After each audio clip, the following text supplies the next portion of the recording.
Hello everyone, my name is Yogesh Kumar and welcome back to our YouTube channel English Mirror. Guys, पिछले video में हमने head का use पढ़ा था जो कि पास्ट पोजीशन में काम में आता है। पास्ट में कुछ भी अपने पास में होना, इस सेंस को बताने के लिए, यह अधिकार बताने के लिए हमने हेड का यूज़ किया था। जैसे कि मेरे पास 5 साल पहले एक कार थी, तो कैसे कहेंगे I had a car 5 years ago।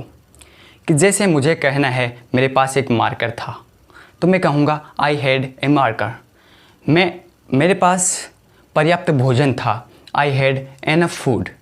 ठीक है, अब इसी तरीके से आज मैं आपको हैव के साथ में जब टू लग जाता है तो उसका अर्थ क्या निकल कर आता है, इसके जो सभी यूजेज है वो बताऊंगा। अब हैज़ टू, हैव टू, जो पहला यूज है इसका हैज़ टू या हैव टू का, जो कि हम प्रेजेंट सिंपल में काम लेते हैं। इसका अर्थ होता है कुछ भी हमें करना पड़ना, अपनी मजबूरी होना, और ये मैं बता रहा हूँ आपको कंपल्सन, ऑब्लिगेशन और नेसेसिटी के लिए। तो कुछ भी कंपल्सन, ऑब्लिगेशन, नेसेसिटी बाहरी दबाव के कारण या अपनी कुछ सिचुएशन ऐसी हो जिसके कारण हमें वह करना पड़े, जबकि हमारी उसमें इच्छा नहीं हो, हमें करना पड़े, उसमें हम हैव टू का यूज़ करते हैं। Has to, have to. Has to का गाइस हम सिंगुलर नाउन हो तो हम हैज़ टू यूज़ करेंगे, और प्लूरल नाउन हो तो हम हैव टू का यूज़ करेंगे। जैसे मेरे को कहना हो कि मुझे स्कूल जाना पड़ता है, तो मैं कहूँगा I have to go to school. और मुझे कहना है राम को स्कूल जाना पड़ता है, तो मैं कहूँगा Ram has to go to school. Guys इसी तरीके से हैड टू का यूज हम पढ़ेंगे। हैड टू का यूज पास्ट के अंदर कुछ भी करना पड़ता था, जैसे कि मुझे बुक्स पढ़नी पड़ती थी, तो मैं कहूँगा I had to read books. तो इसका जो यूज है वो पास्ट सिंपल के अंदर अपनी कंपल्सन, ऑब्लिगेशन या नेसेसिटी बताने के लिए किया जाता है।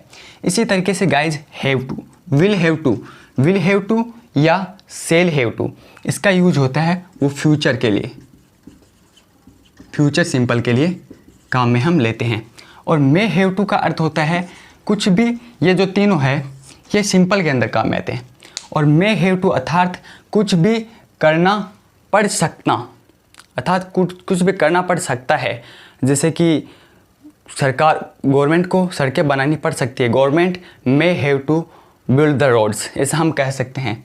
और हैविंग टू का यूज, हैविंग टू का गाइज हम प्रेजेंट कंटिन्यूअस और पास्ट कंटिन्यूअस के अंदर इसका काम में लेते हैं। जैसे कि कुछ भी काम करना पड़ रहा है या कुछ भी काम करना पड़ रहा था। फिलहाल अभी हम हैव टू का यूज पढ़ेंगे। गाइज हमारा स्ट्रक्चर साधारण सेंटेंस बनाने के लिए ये होगा कि सब्जेक्ट हैज़ या have two plus action first और ऑब्जेक्ट लगाएंगे। कुछ भी ऐसा सेंटेंस, कुछ भी ऐसा वाक्य जिसे हमें कहना पड़े कि मुझे यह करना पड़ता है या मुझे यह करना है। अब देखिए गाइस, करना है इट मीन्स वो उसकी इच्छा भी हो सकती है और उसकी मजबूरी भी हो सकती है। जब उसकी इच्छा हो तो वो ये भी कह सकता है I am to read books, मुझे किताब पढ़नी है, अर्थात उसकी इच्छा होती है। इट मीन्स वो कहता है, उसकी डिजायर है I want to read books. जबकि हैव टू का जो यूज होता है हैज़ टू या हैव टू, इसका मतलब उसको या तो कोई बाहरी दबाव है या उसके मजबूरी है, या वो ऐसा नहीं करेगा तो उसके सामने कुछ बैड रिजल्ट्स है वो आने वाले हैं। उसी कारण वो हैव टू का यूज करते हैं। जैसे I have to read books, मुझे किताबें पढ़नी पड़ती है। अगला सेंटेंस है Rohan has to go to school. अभी यहाँ पर रोहन है वो सिंगुलर नाउन है, तो इसके साथ में हमने यूज है वो हैज़ टू का किया है।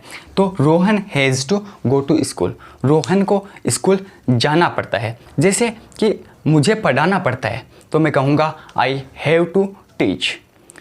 इसी तरीके से कई सेंटेंस हो सकते हैं कि रोहन को कमाना पड़ता है, तो Rohan has to earn money, क्योंकि अगर वो नहीं कमाएगा तो उसकी वो लिविंग्स है वो नहीं चलेगी, आजीविका चलाने के लिए या उसके मजबूरी है कि उसको कमाना पड़ता है, इसलिए हम हैज़ टू या हैव टू का यूज करते हैं।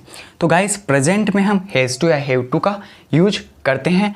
देखिए अब इसी को हमें नेगेटिव रूप में बताना हो कि मुझे यह नहीं करना पड़ता, तो सिंपल सा स्ट्रक्चर है, जो सब्जेक्ट है उसमें डोंट हैव टू या डजंट हैव टू आप लगा सकते हो। जैसे कि Rohan doesn't have have to go to school, Rohan को स्कूल नहीं जाना पड़ता। गाइस आगे है इंटरोगेटिव। जब किसी को प्रश्न पूछे कि क्या आपको ऐसा करना पड़ता है, तो उसके लिए हम कैसे पूछेंगे, तो उसके लिए मैंने आपको स्ट्रक्चर बताया है। आप सबसे पहले डू या डज लगाए, उसके बाद में सब्जेक्ट है उसको रखें, उसके बाद में आप हैव टू लगाए, एक्शन फर्स्ट और ऑब्जेक्ट लगा दें।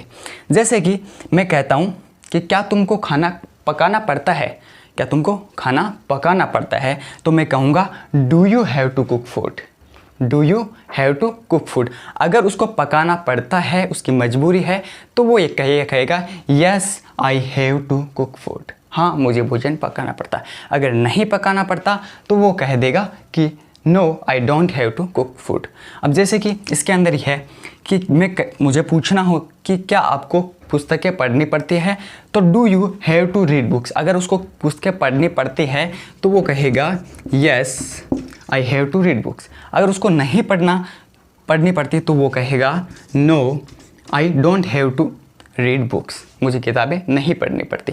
गाइज इसी तरीके से अगला सेंटेंस है डज सीता। अभी यहाँ पर सीता सिंगुलर है, इसलिए हमने इसकी जगह डज यूज़ किया है और आगे हम हैव टू ही रखेंगे। Guys does Sita have to go to school. क्या सीता को स्कूल जाना पड़ता है, तो अगर जाना पड़ता है तो हम कहेंगे yes Sita has to go to school. अगर नहीं जाना पड़ता तो no Sita doesn't have to go to school. आगे सेंटेंस है do you have to get up early in the morning. क्या आपको सुबह में जल्दी उठना पड़ता है। अगर उसको जल्दी उठना पड़ता है तो वो कहेगा yes I have to get up early in the morning. अगर नहीं उठना पड़ता तो no I don't have to get up early in the morning.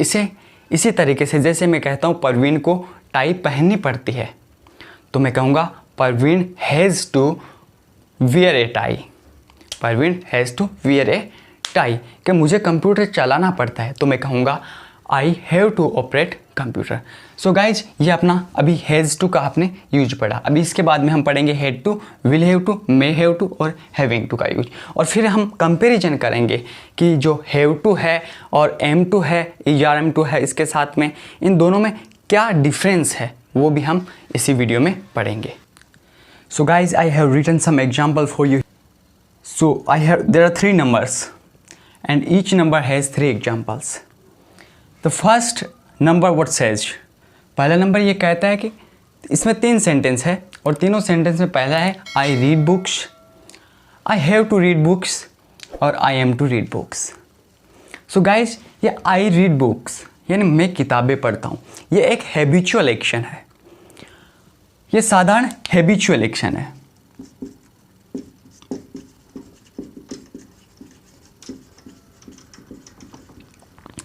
अगला sentence I have to read books. अभी इसमें हैव टू का यूज हुआ है और हैव टू का यूज जहाँ होता है वहाँ का अर्थ होता है, उसका अर्थ होता है कुछ भी काम करना है। जैसे I have to read books, मुझे किताबें पढ़नी है। और अगला सेंटेंस है I am to read books. दोनों के दोनों एग्जाम्पल हैं, इनका अर्थ वैसे सेम ही होता है गाइस, इनका अनुवाद सेम होता है, इनका जो अनुवाद है वो सेम होता है, जबकि ये सिचुएशन सेम नहीं है। इन दोनों में क्या डिफरेंस है, I have to read books और I am to read books. I have to read books इसका मतलब गाइस है कि मुझे किताबें पढ़नी पड़ती है। इसका मतलब वो अगर किताबें नहीं पढ़े तो कुछ ना कुछ उसके लिए ठीक नहीं होगा, या फिर यह इसकी मजबूरी है, या इसे बाहरी दबाव है, कोई फोर्स कर रहा है इसे किताबें पढ़ने के लिए, इसकी इच्छा नहीं है। He doesn't want to study. But he have to study. I have to read books, मुझे किताबें पढ़नी पड़ती है, वो चाहता नहीं, इसकी डिजायर नहीं है, इट मीन्स विलिंग्स इसके नहीं है। और इसमें I am to read books, इसमें इसके विलिंग्स है, इट मीन्स इससे यह जो काम है वो करना चाहता है। It means I am to read books, मुझे किताबें पढ़नी है, और I have to read books, मुझे किताबें पढ़नी पड़ती है गाइस। अगला सेंटेंस है ही वर्कड एट नाइट। अभी ये पास्ट में है गाइस, अर्थात उसने रात्रि को काम किया। और अगला सेंटेंस ये बता था, इस सेंटेंस से हमें पता चलता है उसमें रात में काम किया। और अगला सेंटेंस है he had to work at night, मतलब उसको रात में काम करना पड़ा। और he was to work at night, मतलब उसको रात में काम करना था। He had to work at night, उसको रात में काम करना था, उससे काम करना पड़ा। और he was to work at night, ये जब सेंटेंस है ये 100% श्योर नहीं है कि इसने काम किया या नहीं किया, जबकि he had to work at night इसका मतलब ये 100% श्योर है कि इसने काम किया ही। इसके जो रिजल्ट है वो हमें दिखते हैं कि उसने काम किया, उसे काम करना पड़ा। और he was to work at night, it means it is not 100% sure, ये 100% श्योर नहीं है कि उसने काम किया या नहीं किया। अगर किया है तो उसके रिजल्ट सामने नहीं आए, और इसमें रिजल्ट हमारे पास में सामने आए। अगला सेंटेंस है परवीन वोर ए टाई यस्टरडे। साधारण सेंटेंस है कि परवीन ने कल टाई पहनी, या परवीन कल टाई पहने हुए था। और अगला Parveen had to wear a tie yesterday, Parveen को कल टाई पहननी पड़ी। हो सकता है वो परवीन को ऑफिशियल बंदा हो, उसके लिए टाई नेसेसरी हो, तो उसे टाई पहननी पड़ी। और Parveen was to wear a tie, और परवीन को टाई पहननी थी। तो गाइस ये जब सेंटेंस हम देखते हैं तो हमारे दिमाग में ऐसा क्वेश्चन चलता है कि Parveen was to wear a tie yesterday, Parveen को कल एक टाई पहननी चाहिए थी लेकिन उसने नहीं पहनी। ये 100% श्योर नहीं है कि उसने पहनी या नहीं पहनी, जबकि परवीन हैड टू वियर, इसके रिजल्ट हमारे सामने आए। हमने देखा कि परवीन को टाई पहननी पड़ी, अर्थात परवीन टाई पहने हुए था। सो गाइज ये है अभी हैव टू और हैड टू का यूज, और इससे हमने कंपेयर किया है। हैव टू को हमने यहाँ पर एम टू से कंपेयर किया है, यहाँ पर हैड टू को वाज टू से कंपेयर किया है, और यहाँ पर भी हैड टू को हमने वाज टू से कंपेयर किया है। सो गाइज आगे बढ़ते हैं, कुछ सेंटेंस और देखते हैं। सो गाइज हैज़ टू और हैव टू का यूज कहाँ किया जाता है, आइए देखते हैं कुछ एग्जाम्पल्स। गाइज हमारा पहला एग्जाम्पल है I have to take exercise, मुझे व्यायाम करना पड़ता है। अर्थात वह चाहता नहीं, उसकी इच्छा नहीं है, लेकिन उसे एक्सरसाइज करनी है या उसे एक्सरसाइज करनी पड़ती है। So guys I have to take exercise. अगला सेंटेंस है he has to read books, उसे बुक्स पढ़नी पड़ती है, उसे पुस्तकें हैं वो पढ़नी पड़ती है या उसे पुस्तकें पढ़नी है। जो पढ़नी है अर्थात इसका मतलब ये भी उसकी मजबूरी है। The boys have to read books, अभी यहाँ पर मैंने हैज़ टू का यूज़ किया था क्योंकि यह सिंगुलर था ही, और यहाँ पर द बॉयज़ प्लूरल है इसलिए मैंने इसके साथ में हैव टू का यूज़ किया है। The boys have to read books, अर्थात बच्चों को किताबें पढ़नी पड़ती है। They have to pay tax every year, उन्हें प्रत्येक वर्ष टैक्स भरना पड़ता है। He has to work at night, उसे रात्रि में काम करना पड़ता है, अर्थात करना है या करना पड़ता है। Shyam has to go to Mumbai, Shyam को मुंबई जाना है या जाना पड़ता है। अगला है you have to write a letter, तुम्हें एक पत्र लिखना पड़ता है। They have to serve the poor, उन्हें गरीबों की सेवा करनी पड़ती है। Mohan has to stay with you, Mohan को तुम्हारे साथ रुकना पड़ता है। इसी तरीके से आगे सेंटेंस है children have to go to school, बच्चों को स्कूल जाना पड़ता है। He have to operate computer whole day, उसे पूरे दिन कंप्यूटर चलाना पड़ता है। शी हैड टू रीगेन, अभी यहाँ पर इतनी देर हम हैव और हैज़ का यूज़ कर रहे थे और अब है वो हैड का यूज है। शी हैड टू रीगेन, उसे भरपाई करनी पड़ी, ठीक है। ही हैड टू पे ए हाई रेंट, उसे बहुत ज़्यादा किराया देना पड़ा था। I had to tell a lie, मुझे झूठ बोलना पड़ा। और they have to think about themselves, उन्हें उनके बारे में सोचना पड़ा। Rohan had to answer the question, रोहन को प्रश्न का जवाब देना पड़ा। सो गाइज ये है अभी हैज़ टू और हैव टू का यूज। अभी हम इसके आगे विल हैव टू का और मे हैव टू का यूज पढ़ेंगे। So guys keep watching this video. So guys here are some example for will और सेल हैव टू। विल और सेल हैव टू का अर्थ क्या होता है और मे हैव टू इसका अर्थ क्या होता है। गाइज विल हम फ्यूचर सिंपल में काम में लेते हैं, विल और सेल हैव टू का यूज। कुछ भी हमें भविष्य में काम करना पड़ेगा इस सेंस में, या कुछ भी भविष्य में काम करना है और वो अपनी ऑब्लिगेशन है या कंपल्सन है या नेसेसिटी है, तो हम विल या सेल के साथ में हैव टू का यूज करेंगे। जैसे कि अपना पहला एग्जाम्पल है, the government will have to build the roads, कि जो सरकार है उसको सड़कें बनानी पड़ेगी। इट मीन्स या तो वो सड़कें हैं वो फूटी हुई है या वहाँ पर सड़कें हैं नहीं, इसीलिए the government will have to build the roads, सरकार को सड़कें बनानी पड़ेगी। You will have to dance, suppose किसी की शादी है और उसे लेके आए, उसकी इच्छा नहीं है, वो नहीं चाहता कि डांस किया जाए, लेकिन उसका फ्रेंड होने के नाते उसे कहता है कि you will have to dance in my marriage, आपको मेरी शादी में डांस करना होगा।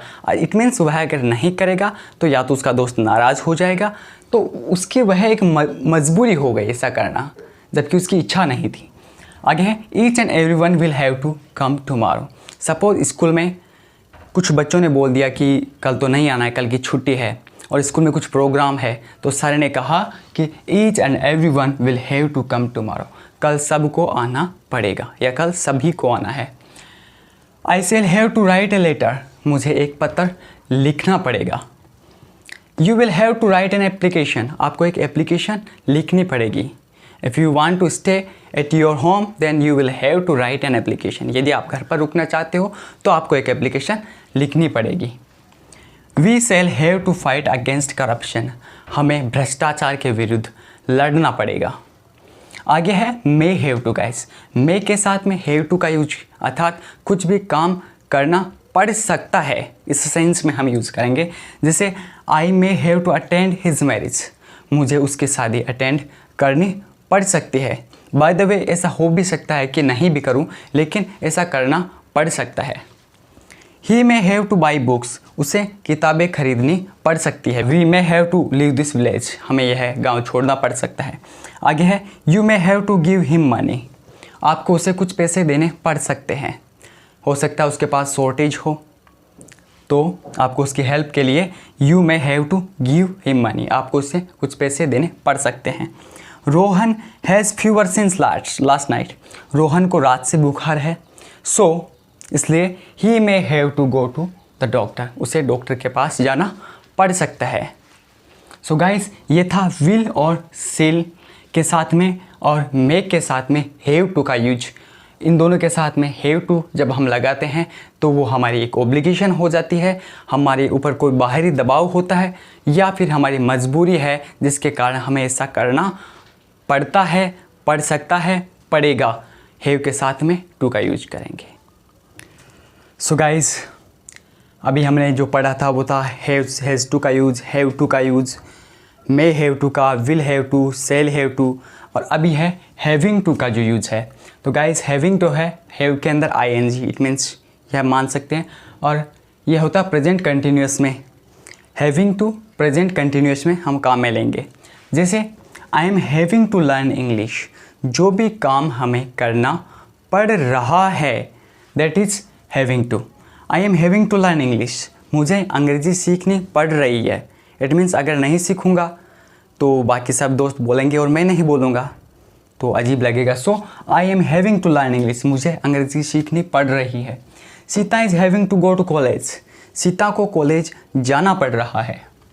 दे are having to work hard, उन्हें कड़ी मेहनत करनी पड़ रही है।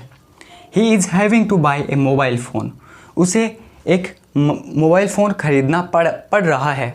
इट मीन्स उसका जो पुराना मोबाइल था ख़राब हो चुका होगा या उसके सामने कुछ परिस्थिति आई है ऐसी, तो उसे कुछ ऐसी सिचुएशन आई है कि उसे मोबाइल फ़ोन ख़रीदना पड़ रहा है। We are having to stay at home, हमें घर पर रुकना पड़ रहा है। कोरोना बीमारी ऐसी फैल रही है कि हमें घर पर रुकना पड़ रहा है। So we are having to stay at home. आगे गाइस सेंटेंस है पास्ट कंटिन्यूअस में हैविंग टू का यूज। जैसे गाइस इसके अंदर हैविंग टू प्रेजेंट में था और इसमें पास्ट में है, जब हैविंग टू होगा तो इसमें ERM है, वो हेल्पिंग वर्ब के रूप में हम काम में ले रहे थे, और इसके अंदर वाज वर है, वो हेल्पिंग वर्ब के रूप में काम में लेंगे। I was having to work hard, मुझे कठिन मेहनत या कड़ी मेहनत करनी पड़ रही थी। ना कि पड़ रही है, जबकि पड़ रही थी तो मैं कहूँगा I was having to work hard. He was having to stay with me, उसे मेरे साथ रुकना पड़ रहा था। She was having to read books, उसे पुस्तकें पढ़नी पड़ रही थी बिना किसी डिजायर के, इच्छा के। सो अगला सेंटेंस है they were having to build the roads, उन्हें सड़कें बनानी पड़ रही थी। और we were having to play at home, हमें घर पे ही खेलना पड़ रहा था। So guys this was today's topic. अभी आज का जो टॉपिक है वो पूरा होता है। मिलेंगे अगले वीडियो में एक नई टॉपिक के साथ में, तब तक के लिए बाय बाय। एंड अभी तक आपने हमारे चैनल सब्सक्राइब नहीं किया है तो गाइस इसे सब्सक्राइब कर लीजिए। मैं आपके लिए हर वीडियो में कुछ ना कुछ ऐसे ही नए टॉपिक्स है वो लेके आऊँगा। Thank you so much.